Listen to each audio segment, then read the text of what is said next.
Friends, Hindi की ई पाठशाला में आपका स्वागत है। मैं अरुण प्रजापति। व्याकरण के अध्ययन में हम आज दूसरा चैप्टर वर्ण विचार के बारे में पढ़ेंगे। कल हमने देखा कि वर्णों के दो भेद होते हैं, एक तो स्वर और दूसरे व्यंजन। आज हम स्वर के बारे में पढ़ेंगे। उच्चारण के समय के आधार पर स्वरों के तीन भेद किए गए हैं। तीन भेद, जिसमें से पहला है ह्रस्व स्वर, दूसरा है दीर्घ स्वर और तीसरा है प्लुत। अब अगर ह्रस्व स्वर में हम देखें तो अ, ई, उ, ऋ आदि आते हैं।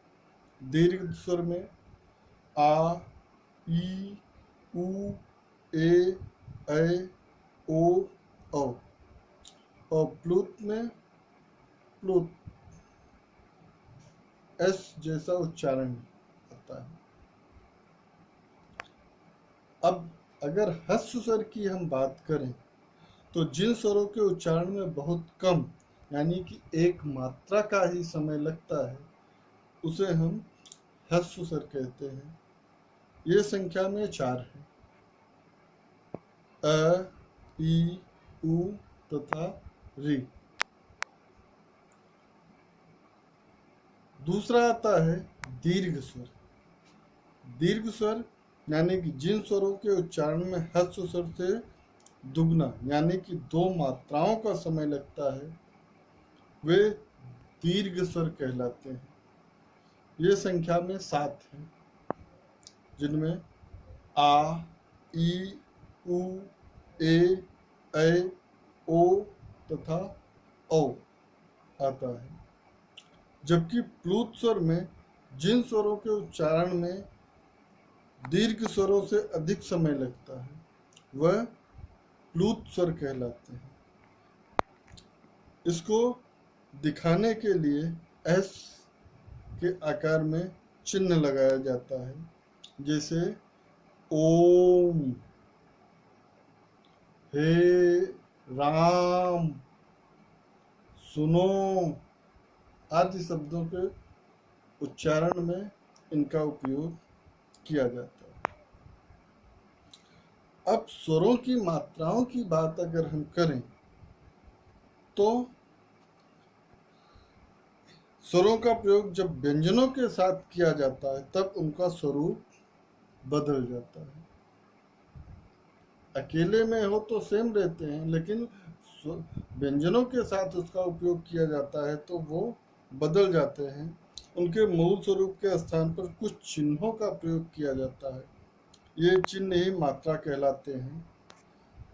अ को छोड़कर सभी स्वरों की मात्राएं अलग अलग होती हैं।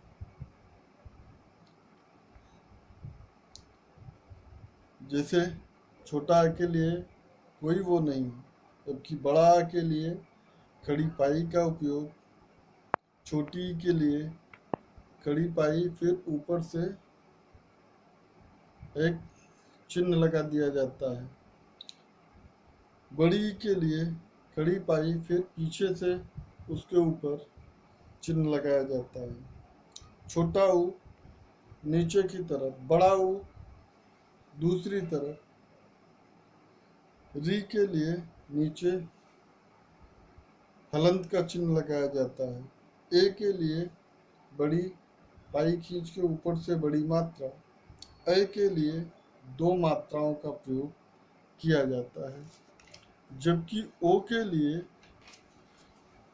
खड़ी पाई फिर उसके ऊपर एक मात्रा और औ के लिए खड़ी पाई और उसके ऊपर 2 मात्राओं का उपयोग किया जाता है।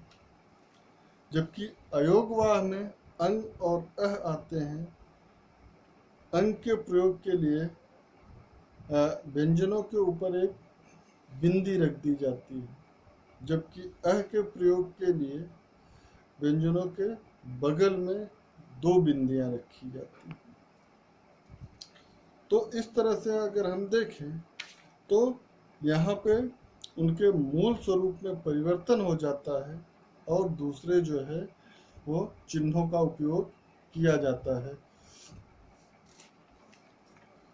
आगे हम देखते हैं कि अनुस्वार के प्रयोग में जब किसी वर्ण का उच्चारण करते समय हवा केवल नाक से निकलती है, तब उसे प्रकट करने के लिए शिरोरेखा के ऊपर एक बिंदु लगा दिया जाता है, बिंदु का चिन्ह लगाया जाता है। इसे ही अनुस्वर कहा जाता है। जैसे बंदर, कंघा, कंधा, संग, लंगर आदि। पंचम वर्ण वाले स्थान पर अनुस्वर का प्रयोग बिंदु के रूप में किया जाता है।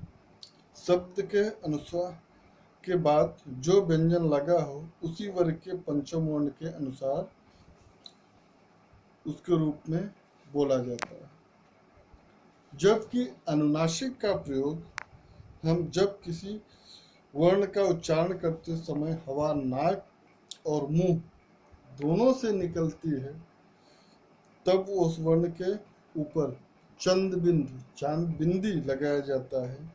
इसे ही हम अनुनासिक कहते हैं। जैसे पंखुड़ी, तांगा, लहंगा, धसना, हंसी आदि। इसके अलावा आता है विसर्ग। विसर्ग इस ध्वनि का उच्चारण ह के समान होता है।